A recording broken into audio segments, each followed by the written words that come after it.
Welcome to another episode of Mike's Money Picks. Today on the podcast, we're going to be breaking down the Sunday, February 25th slate of college basketball DFS. We've got a nice little 8-game slate on DraftKings, as well as another slate on FanDuel that is essentially the same, just missing the American Athletic Conference games and the Nebraska-Minnesota games, because FanDuel says apparently screw the Big Ten West. Anyway, two nice slates, and there's going to be a lot of options when it comes to lineup building here on these slates. There's not a whole lot of guys like in the 4K range and below that are very interesting on these slates, but there are a lot of interesting value plays. They're going to open up a lot of options for building lineups, and this is a really intriguing slate to me. And always, whenever you have Zach Edey on the slate, the question is to Edey or not to Edey. So there's a lot of questions that we got to answer on this slate and a lot of options for building our lineups. So we're going to go game by game. We're going to break down each game, tell you what you can expect from each game and who you need to be targeting for your DraftKings and FanDuel lineups from each different game environment. Now, as always, if you are watching on YouTube, please hit the like button for me. It really does help me out a lot, and I really do appreciate it. And while you're at it, go ahead and subscribe to the channel. That way you can be notified when all of our new episodes drop, and you can be with us all the way up through the rest of college basketball season, all the way through that national championship game in April. Now, also, one more quick announcement before we do that. We're looking to set up live streaming to the channel. So make sure you're subscribed on YouTube so that way you can know that when we do start live streaming, you can know when we go live. And also make sure you follow me on Twitter at Mike's Money Picks. So I'm going to be letting you know on Twitter when we are in fact going live. But, I'm working with some people right now getting the lowdown on how to do live streaming. So we're looking to be adding to that pretty soon. So make sure you're subscribed. Make sure you follow me on Twitter. That way you can know when that is happening.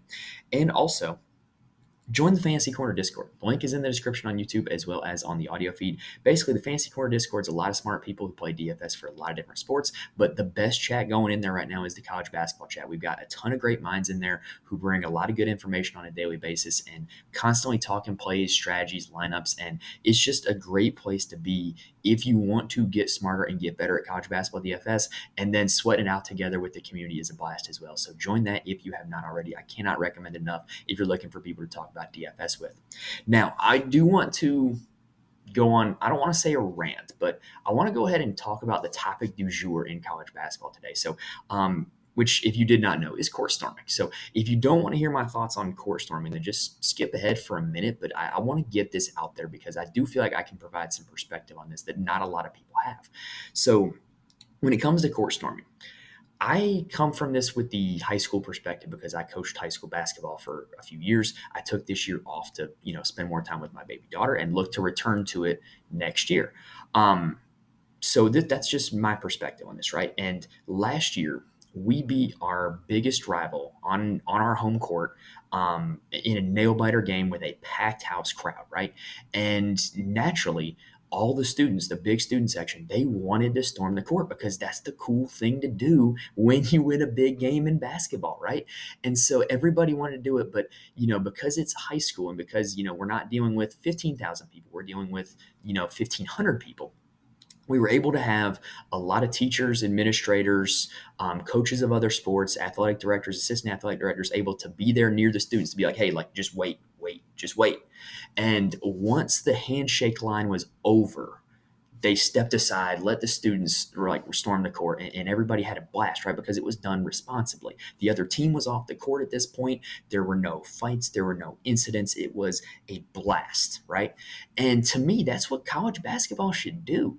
I mean, it might be a little tougher to do with more people, but why not just have the guy make an announcement like, hey, if you want to storm the court, wait until the handshake line is over. It's not that complicated, in my opinion. To me, I don't think you can take court storming away because I think if you try to, people are still going to do it anyway. But what you can do is you can make it more responsible and more safe for everybody involved. But you got to get the other team off the court because that's just asking for something bad to happen, in my opinion, if fans are going to be storming the court when the opposing team is still on it. That's asking for trouble. And we've seen it rear its ugly head a few times the last few years. And to me, if it can be done responsibly, keep doing it. And so that's just my thoughts on court storm. Anyway, let's go ahead and end the introduction there. Let's go ahead and dive into this Sunday slate.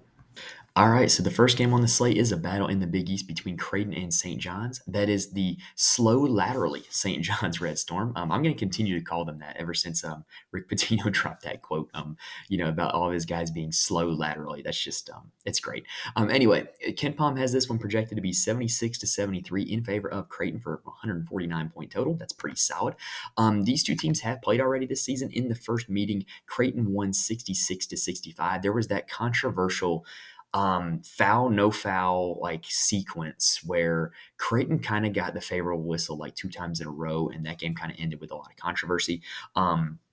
Anyway, 131 point total in that original matchup does not exactly exude a lot of confidence in this one turning into a shootout. However, Creighton doesn't really need games to turn into shootout to have fantasy viable players because they have so much of their production come from their big four. Now, that starts with Baylor Shireman, who in that first game against St. John's put up 36 fantasy points on a 24% usage rate, which is 1% below his season average. Now, I had somebody ask me this the other day. They said, Mike, why do you always look back at previous meetings when two teams have played before? Well, it can give you not exactly like an exact roadmap to how a game is going to play out, but it gives you an abundance of information. First off, you can see by the total just what kind of game environment it was, because the game environment is the thing that's most likely to stay stable. You can also see from the shot attempts, did they get more or less than their season average? Like, did the coach feel like they could put the ball in this guy's hands more or less than what they do normally? And were they more or less effective than what they do normally? And was their fantasy production more or less than what it was normally? And to me, there's a lot of ways you can use that information to attack a next meeting with the next team. Because again, thinking about it from a coach's perspective, right? Like if one guy has a matchup the first time you play him that's of an advantage, you're going to go back to it the second time you play him. And maybe it might not work exactly the same, but you're certainly going to give it a try. And in DFS, tries are worth something, right? Because tries tend to work out some of the time. So that's why I always look at those previous meetings. And for Baylor Shireman, it's not bad news with only being 36 fantasy points, but we would prefer a little bit more. The fact that he saw solid usage and was decently effective does bode well for this game, though.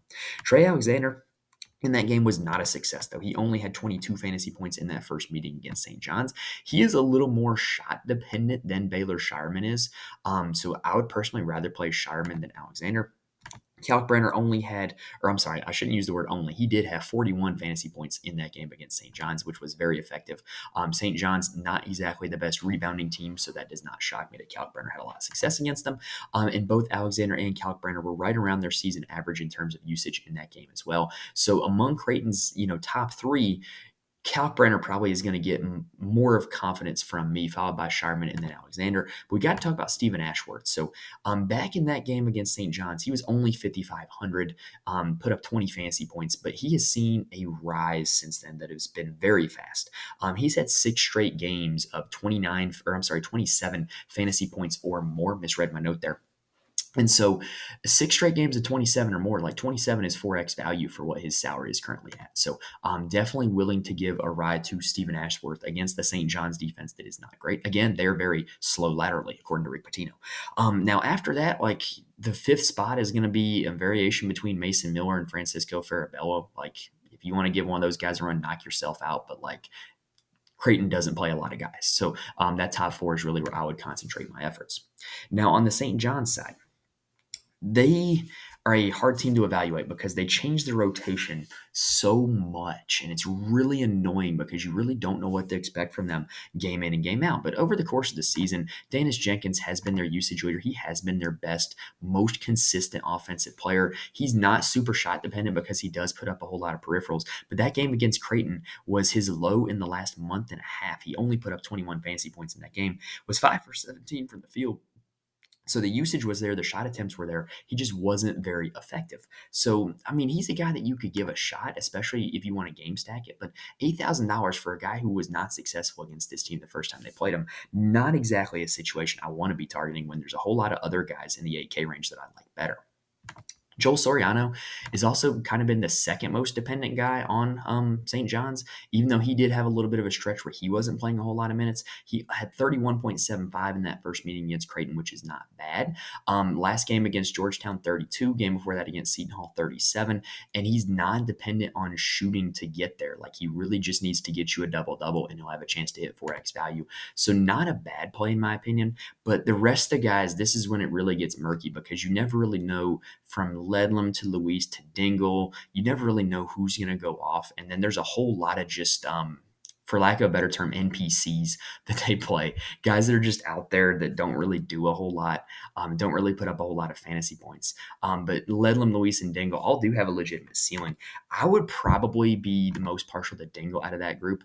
He took 13 shots against Georgetown, which was his season high, put up 22 points, which was his season high. And guess what? That was his average last year at Penn. Actually, I think it was closer to 23 than 22. I'd have to go double check, but he was a very effective scorer at Penn last year, and we just haven't seen that for St. John's. And, maybe down the course of the season, maybe it's time to just unleash Jordan Dingle and see what he can do scoring the basketball for you. In that first game against Creighton, he only had 12 fantasy points, but he only played 23 minutes, only took 10 shots, which if you go by the Georgetown game, he should be in line for more minutes and shots than that. So I think he's not a bad value play at only 5,700.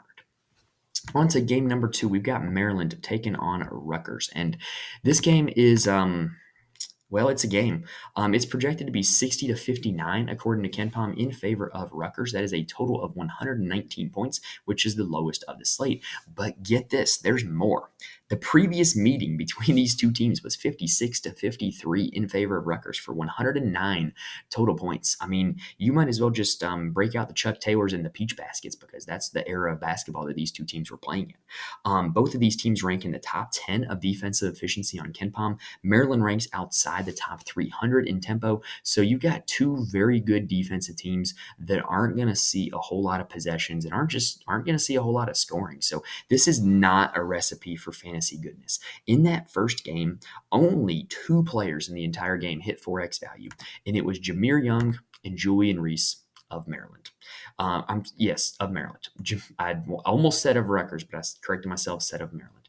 Jameer Young had 35.5 fantasy points, which is just kind of par for the course for him. But he was 3 for 17 from the field. So the shot attempts were there. He definitely had plenty of opportunities to put up fantasy points, and he just had enough to get to 4x value. Julian Reese in that game played 34 minutes and got to 36.5 fantasy points, which is a little over 4x value.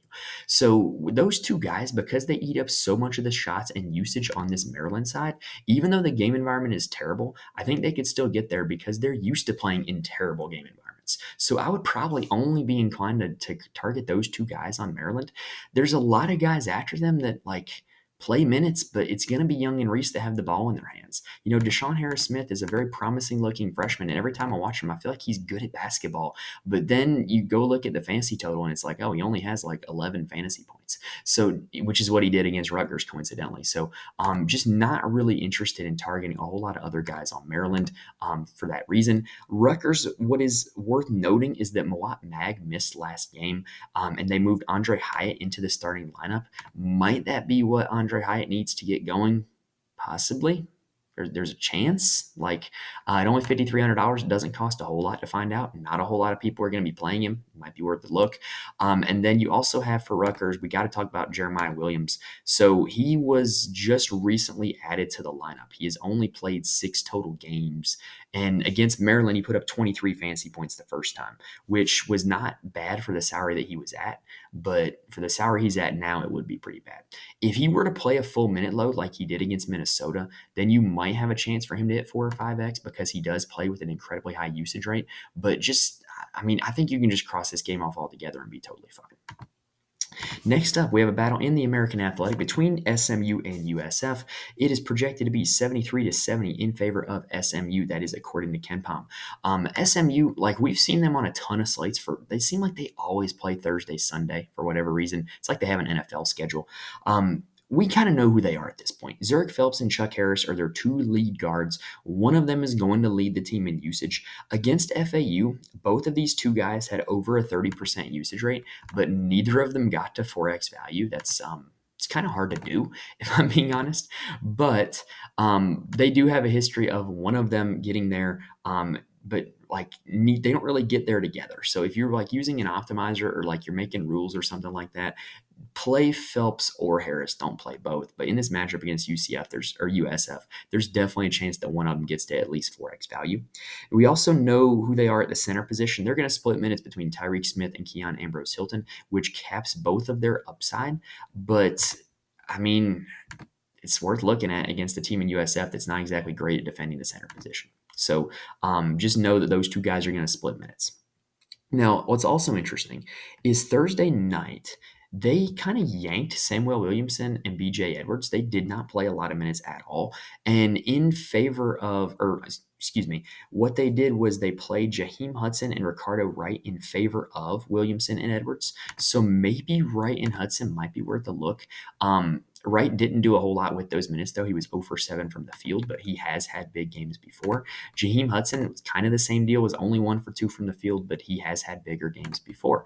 But I don't know why they bench Williamson. I've liked Williamson all year long. He's a guy who is pretty efficient from the field, pretty good rebounder, pretty good ceiling from a fantasy perspective. So I don't know why he only played 15 minutes in that game. I did not watch it full 40 minutes, so I can't tell you why he had that low minute total, but he did get pulled and did not play a lot at all. So definitely not a team that you really want to target. I think if you're looking to target this SMU team, just play Phelps or Harris and then maybe somebody else, but not a team that I'm going to be playing a lot of.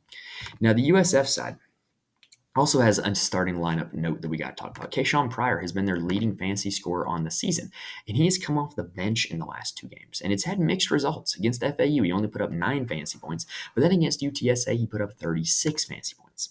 The guy who has started in favor of him, Corey Walker, in those 2 games put up 30 fantasy points and 14 fantasy points. So I don't really know what to make of this situation. I don't know why they benched Kayshawn Pryor, considering he is one of their best players without a doubt. But just something that's worth noting is that, Walker might be a value play with a little bit of upside. I don't think there's a whole lot of security there, but there's definitely a little bit of upside, which he showed with that 30 fantasy point performance. Now, Selton Miguel is probably the guy that I'm going to target off of this South Florida team. I have changed my tune on him from last week after seeing the last 2 games. I watched a lot of that FAU game as well. And basically, he is their usage leader, and he does play a lot of minutes. Don't let the fact that he comes off the bench get that twisted, right? And so, in the last 2 games, he's put up 35 and 27 fantasy points. That's pretty good for a salary of 6,500, and he's going to take a lot of shots when he's out there. And I think he's the guy that I'm probably going to get to the most out of everybody else. Youngblood is probably the safer play because he does start and he also takes a decent amount of shots. But like I said about him last week, he's kind of efficiency dependent, where if he has an off shooting night, he doesn't have enough volume or enough peripheral stats to recover. So he's probably, I would rather play Miguel than Youngblood in my opinion, just because I think Miguel's going to be due for more volume. Now, their other 3 guards, Stroud, Knox, and Reed, they have kind of similar profiles, right? In terms of their fantasy scoring, their minutes, how they get their fantasy points, it's kind of the same, right? Like Knox is going to get more shots out of anybody else in that group, but Reed and Stroud are going to get more peripheral stats than Knox, so that kind of evens things out. To me, if you're looking at game stack, you can play one of those 3 guys, but I don't know, maybe they're just a low-owned shot in the dark value play otherwise. Like, I don't think that there's a whole lot of people that are going to go to either Stroud or Knox or Reed. A guy that I am interested in, though, is Jose Placer. I hope I'm pronouncing that correctly. Jose Placer is a guy who does play a decent amount of minutes at the point, has been out there in crunch time of some of these games. He moved into the starting lineup against Florida Atlantic, only played 20 minutes, only put up 13 fantasy points, but his salary at $3,900, that's not terrible. So definitely a guy that I think you could go to in a pinch if you needed some value. Next up, we have Purdue taking on Michigan. This one's projected to be 84-71 in favor of Purdue. That is a 155-point total, which is pretty juicy. In the original meeting, Purdue won 99-67. Which was a 166-point total, but it was an absolute boat race by Purdue. And a lot of the starters did not play big minutes for Purdue, like Zach Edey, who only put up 33 fantasy points in 25 minutes against Michigan. And that's a pretty solid rate, right? But if he's not going to play a full minute load, it's going to be really tough for him to pay off that salary. That's just the simple fact of the matter when you're at $11,000. So will I be playing Zach Edey? Maybe a little bit, but not a whole lot, because as we talked about last week, he's not on a whole lot of GPP winning lineups. And in a game where he might not play a full minute load, it's going to be a harder path for him to get to 4x or 5x value, and he's still sitting out there at $11,000. So he is, in my opinion, mostly a pass on this slate, but he is Zach Edey, so I'll probably have him in one or two lineups. What's interesting is in that Michigan game, Braden Smith and Lance Jones actually had more fantasy points than Zach Edey. Lance Jones had 34. Braden Smith had 37. I actually think that you can play either of these two guys in this game. Braden Smith has hit 4x value in 5 of his last 6 games. He's been pretty good for this Purdue team this year, putting up a lot of peripheral stats, which is really helping him out because, with Zach Edey being on the floor, he's not going to have as much opportunities to score as some of these other 8K guards. So I definitely do like Braden Smith and definitely wouldn't mind going back to Lance Jones. Like we've said about Jones and Gillis and Lawyer all season long, they have the upside that if you're playing like a 20 max tournament on DraftKings, get them in one of your lineups because they have enough upside to break the slate. They haven't really shown it recently. Jones did against Michigan, but definitely if you're playing enough lineups, get some of those guys in there, but they're definitely not like core favorite plays in my opinion. Now on the Michigan side, they're expected to have Doug McDaniel back in the lineup because it is a home game. So old Dougie gets to get back in the lineup, and he is their usage leader when he's out there, and he has not let this road game suspension deter his amount of shot taking. In the last 5 games he has played, all of which have been at home, he's taken double-digit shots. Now, the fantasy success has been up and down, but he's going to have a ton of opportunities, and he's going to have a ton of usage because Olivier Nkamhoua is out for this game. He's out for the rest of the season, actually. So what's interesting is this is the first game where Michigan has had no Nkamhoua, but they have had McDaniel.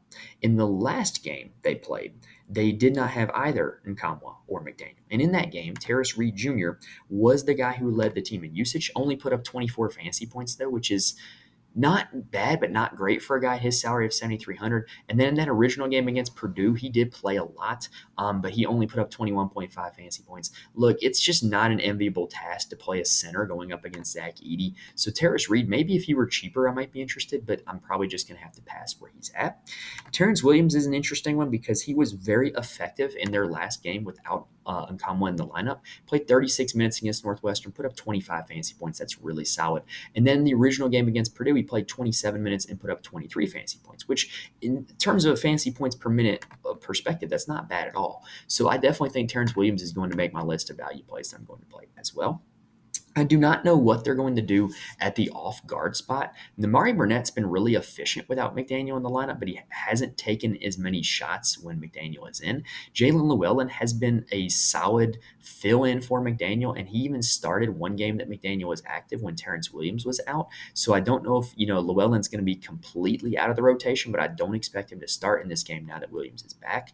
So that is something to monitor as well. But Trey Jackson at 4,200 is going to be America's value play here on this slate. Will Cheddar was out last game, and Jackson played 29 minutes, put up 19.75 fantasy points. Look, at $4,200, that's an absolute smash. And if Will Cheddar is out again, then he has the chance to go back and do it again. And so Trey Jackson, if he's in the starting lineup, is going to be a very popular value play. He is probably like the lowest price guy on the slate that you can feel real good about if Will Cheddar does in fact miss the game. If Cheddar is active, that really complicates things and makes it a lot tougher. All right, so that does it for the first 4 games. Let's take a little breather and then let's talk about the last 4. Quick reminder, if you like what you see here at Mike's Money Picks, please help me out. Hit the like button on YouTube and rate and review if you're listening on audio. I promise those really do help out a ton. Like, they do not fall on deaf ears. It really helps the videos get noticed. It helps the podcast show up in searches. And I really do appreciate when you guys do that. You guys are the absolute best, and I really do appreciate it. All right, so let's go ahead and dig now into the 5th game, which is FAU taking on Memphis. And KenPom has this one as 81-79 in favor of FAU. That is a 160-point total, which is the highest on the slate, which makes this probably the juiciest game environment to target on the entire slate. Now, for FAU, look, we've seen them on a lot of different slates now. We know who they are. John L. Davis is their usage leader. He is their best player, and he is going to get at least 12 shots in a game. At least that's what he's done in the entire month of February. He's taken at least 12 shots. He has a pretty safe floor, and also how much he does scoring, rebounding, and assisting gives him a pretty high ceiling as well. And for whatever reason, DraftKings sliced his price down to only $7,900. And so this is the lowest he's been in over a month now. So I really do like where he is at, and I think he's a really solid play on this FAU side. You really, if you get to play the best player in the best game environment for only $8,000 or less, that's a pretty good bargain for John L. Davis, in my opinion. Now, it's worth noting that Memphis ranks 21st in tempo. So this is a big time pace up spot for FAU. And a guy that does really well in pace up spots is Elijah Martin. So he actually leads the team in total shots over their last 2 games. However, my one caution is I wouldn't play Davis and Martin together. They've only hit 4x value together twice in the last 7 games. So I'm not saying it can't happen, but it's just not very likely to happen. So I think if you're looking to get pieces on this FAU side, starting with either Davis or Martin, or maybe you can go Davis and Martin if you don't like the other guys. More on the other guys here in just a second. So Vlad Golden is one of the other guys. He is their hyper efficient big man who puts up a lot of fantasy points in not a whole lot of minutes and generally shoots at a very high percentage from the field.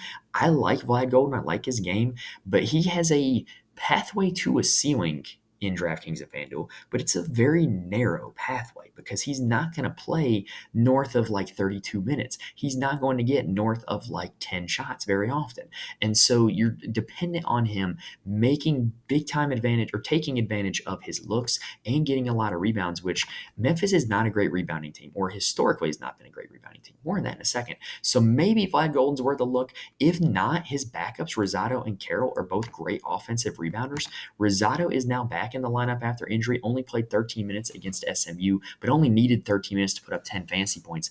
If you were to see Big Vlad get in foul trouble and Rosado gets north of 20 minutes, I think he is a very viable GPP value play at $3,400. He's probably one of the best punt plays on the entire slate. Now, for the other guards for FAU, I mean, just good luck figuring this one out. Boyd, Weatherspoon, Gaffney, and Greenlee, they're all going to play. They're all going to take some shots. They're all going to get you probably 2 assists as well. You never really know what they're going to do, right? Now, my lean for this game is looking at the stats. Memphis gives up a ton of three-point looks. They're one of the worst teams in the nation at giving up three-point shots. And so in terms of three-pointers on this FAU team, Martin and then Boyd and then Greenlee are the top 3 leaders in three-point shots taken. So if you're not already playing Martin, that could sell you on him. But Boyd and Greenlee, to me, become the next guys that I would play over the likes of Weatherspoon and Gaffney, just because they're the guys that are more likely to take and make the three-point shots that Memphis is giving up. Now, speaking of that Memphis side, they started playing bully ball 2 games ago, and they have gone to this super big starting lineup. That starting lineup was Javon Quinterly at the point, David Jones at the 2, Naquan Tomlin at the 3, Nick Jourdain at the 4, and Malcolm Dandridge at the 5. That is 3 guys who have all played minutes at the 5 for Memphis at various points this season, and they're all 3 in the starting lineup. Now, what that was designed to do was to help them in rebounding because they've been very poor at it. And they out-rebounded Charlotte 38-20 in their last game, and Charlotte's a pretty good rebounding team, my Charlotte 49ers. So, I mean, the strategy kind of worked, and they beat Charlotte, and I thought Charlotte was better than them going into that game. A little bit biased, but still. So I think that they're likely to stick with that lineup again. And if they do, Jaquan Walton was the only bench player who played more than 11 minutes in that game, played 30 minutes against Charlotte, put up 19 fantasy points, which is kind of like his ceiling, which is not a good thing for a guy who's $5,200 to have his ceiling below being 4x value. Now, for the rest of the Memphis team, David Jones has like one of the highest ceilings on the entire slate, probably second only to Zach Edey. Did not have a whole lot of success against Charlotte, but it wasn't because of usage. He had a usage rate that was pretty good. In fact, all 3 of Jones, Quinterly, and Dandridge had a usage rate north of 27% in that game. But David Jones, without playing a whole lot of minutes, just was not able to pay off what would have been a very big salary if he was on the slate. So David Jones, definitely a ton of upside, but definitely a ton of risk as well, in my opinion. Javon Quinterly is the same way. Like, he is a big upside player, but he's also carries a lot of risk. He pretty much either gets you 5x or a dud. And so I don't mind going with it. I don't mind going with either Jones or Quinterly, just because with that big lineup, they're really the only shot creators that Memphis has. And so, they're going to have to create some shots, and they're going to have to take some shots. And so I don't mind going with either of those 2 here on this slate, especially with this being a great game environment. Naquan Tomlin has started the last 2 games for Memphis. And in those two games, he's put up 25 and 27. And for whatever reason, his salary got slashed by $500. I think he is an outstanding play on this slate. I like him playing the three, where he's kind of a little bit of a matchup advantage, especially against a smaller FAU lineup. So I really do like Naquan Tomlin playing all those minutes, seeing a lot of looks, and I think he's probably the forward other than David Jones that I'm most likely to get to. Big Malcolm Dandridge also had a pretty solid outing against Charlotte. He put up 23 fantasy points in 24 minutes. That's a pretty good fantasy point per minute rate, which is the most minutes he had played in the last 6 games. And so if he's going to continue to play big time minutes, he's a guy that I'm going to be looking at as well. And because they're playing in the lineup together, I think you can actually play Tomlin and Dandridge or Jones and Dandridge. I think you can mix and match from the first four Memphis guys, in my opinion. Next up, we do have Ohio State taking on Michigan State. KenPom has this one projected to be Michigan State 74 to 65 for 139 point total. For Ohio State, this is their third game with interim head coach Jake Diebler, which I really thought was John Diebler the first time I saw him, but it is not John Diebler. It is Jake Diebler. I did not know that Jake Diebler existed, but hey, power to you, Jake. You're doing a good job so far. So Bruce Thornton in those 2 games with the interim head coach has been their guy. He took 17 and 14 shots in those 2 games, put up 31 and 41 fantasy points in those 2 games. I said this the last time they were on the slate, but if you're an interim head coach coaching to try to get the head coaching job, you're going to put the ball in the hands of your best players and let them go to work and hope they can carry you to victories. And that's exactly what they've been doing with Bruce Thornton. I think he is a solid play, even at an inflated price tag of $7,700. He's had at least a 26% usage rate in both those games. Now, Jamison Battle is a guy that, you've heard the expression 3 and D guy. I think he is a 3 and re guy. That's a terrible phrase, but if you get what I'm saying, he is really good at shooting threes and he's really good at getting rebounds. And that's what he's done the last 2 games, put up 25 and 29 fantasy points in both of them. So he's definitely a guy I think you can go to as well.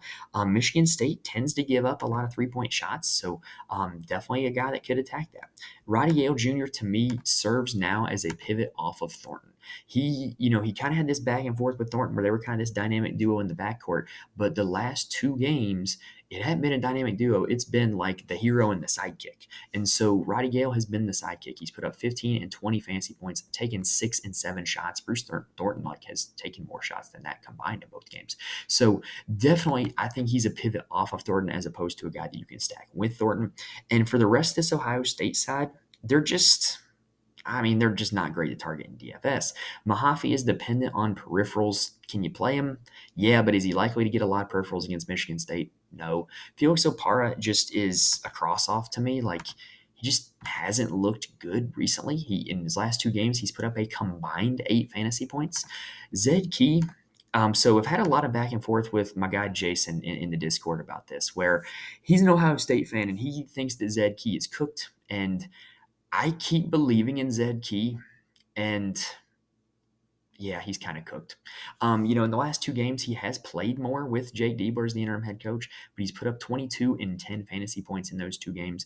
So at 4,200, I think you can play him, but I don't think he's going to be like a core player or anything like that. He's the same salary as Trey Jackson, and I would way rather just play Trey Jackson, in my opinion. But if he's going to continue to kind of play more minutes than Okpara and get shots while he's out there, he's got to be in consideration, but he just hasn't looked great. So he'll probably make a few of my lineups, but not a lot.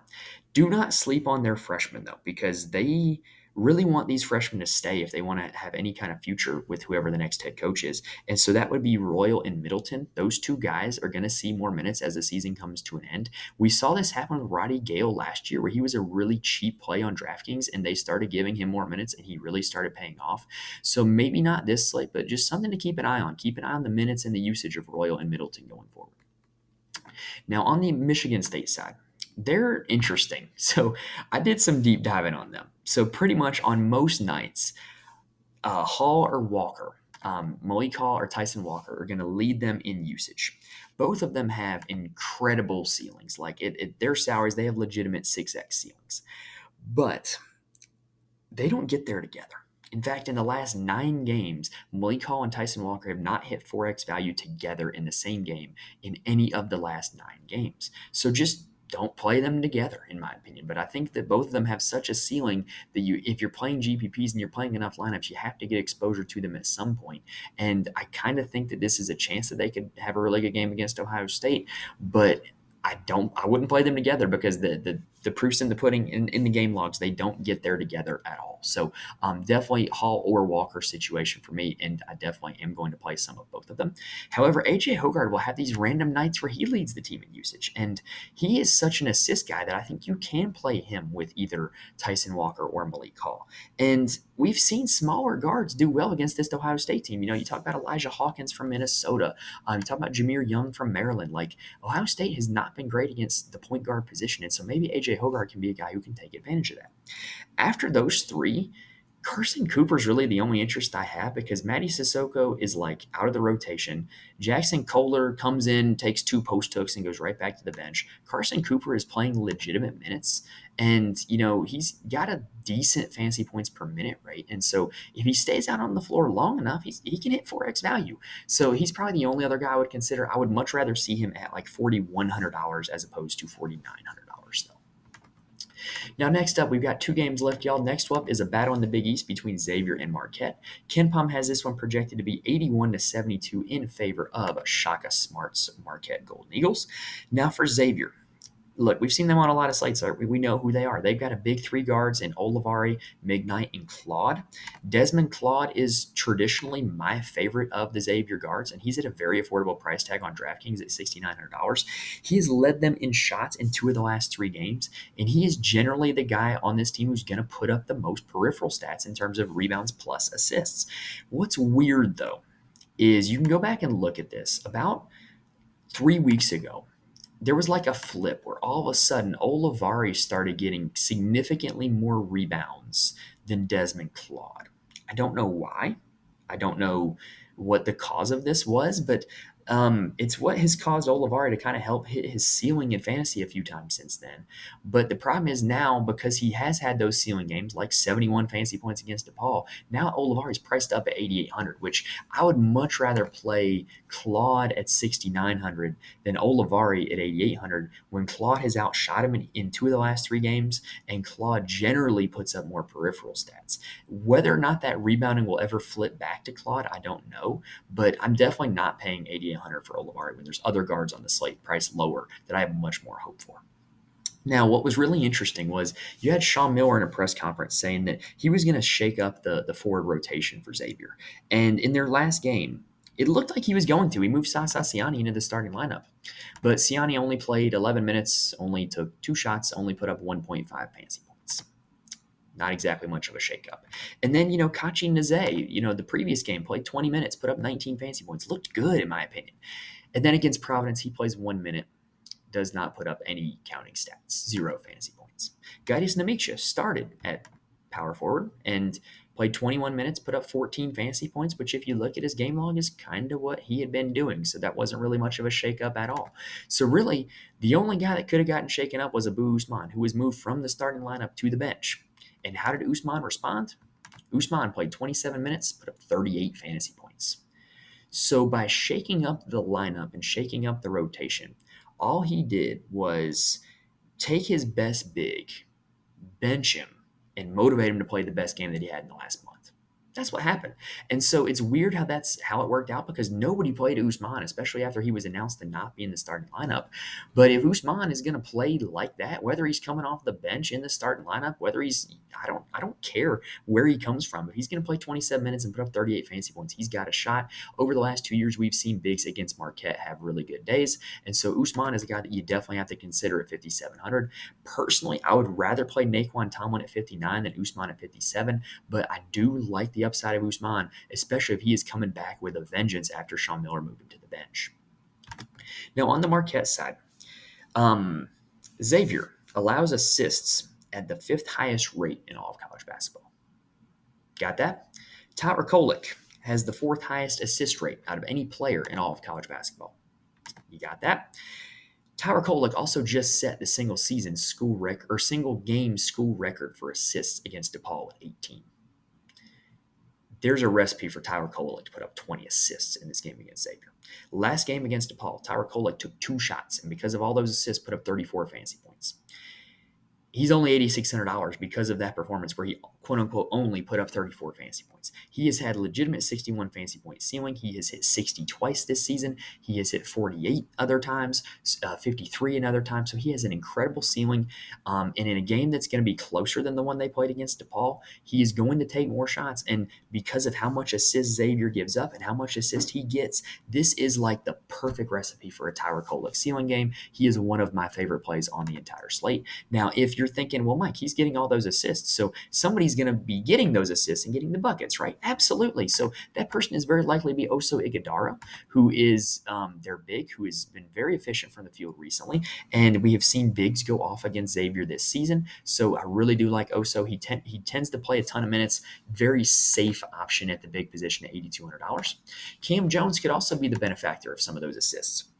He looks like his normal self again after going 12 for 15 from the field against DePaul and putting up 46 fantasy points and seeing a 1,400 price increase to 7,400 on DraftKings. I think he's kind of overpriced now. I think that's a little bit of an overcorrection to the game against DePaul, but I still think that he's a guy that you could play, knowing that Tyler Kolek is likely to get a ton of assists here in this game. The guy that I like, though, and he tends to be like never very highly owned, is David Joplin. He's had over a 20% usage rate in each of the last 2 games. Now, against UConn, where Marquette was not good at all, it did turn into anything from a fantasy perspective. But against DePaul, he put up 27 fantasy points. And so I definitely do like David Joplin coming in with decent usage and knowing that if Kolek's going to be dishing out all these assists, he's going to be the guy who's going to be scoring off of some of them. After that, Mitchell is the 5th player in the starting lineup that he's just okay. I don't think there's anything statistically that points to him exceeding at $5,300 salary. If he were $4,300, I'd love him. Chase Ross and Ben Gold, we talked about before the DePaul game, being a great beneficiary if the game turned into a blowout, and it kind of worked out that way. Don't necessarily know how I feel about either of them going into much closer game environment. Last game of the day is going to be Minnesota taking on Nebraska. KenPom has this one projected to be 76-70 in favor of Minnesota. So this one is, in favor of Nebraska, excuse me. This is also interesting because Nebraska is a much different team in their home arena. We've gone over this. They're a significantly better shooting team in their home arena. In the first meeting between these two teams, Minnesota won 76-65, but it was a really weird game because Dawson Garcia, Minnesota's best player, left after 7 minutes without really recording any kind of stats. And he's been pretty solid since he returned to the lineup from that injury. He's had 35 fantasy points in 3 of his last 4 games. He is their usage leader on the season. He's a guy you definitely have to consider, in my opinion, especially if you want to stack this game up. Speaking of stack this game up, Elijah Hawkins has an incredible assist rate. And what you saw from him in that first game against Nebraska was he took on more of a scoring load, which really helped them get that W against Nebraska. And he still managed to maintain his same assist totals as well.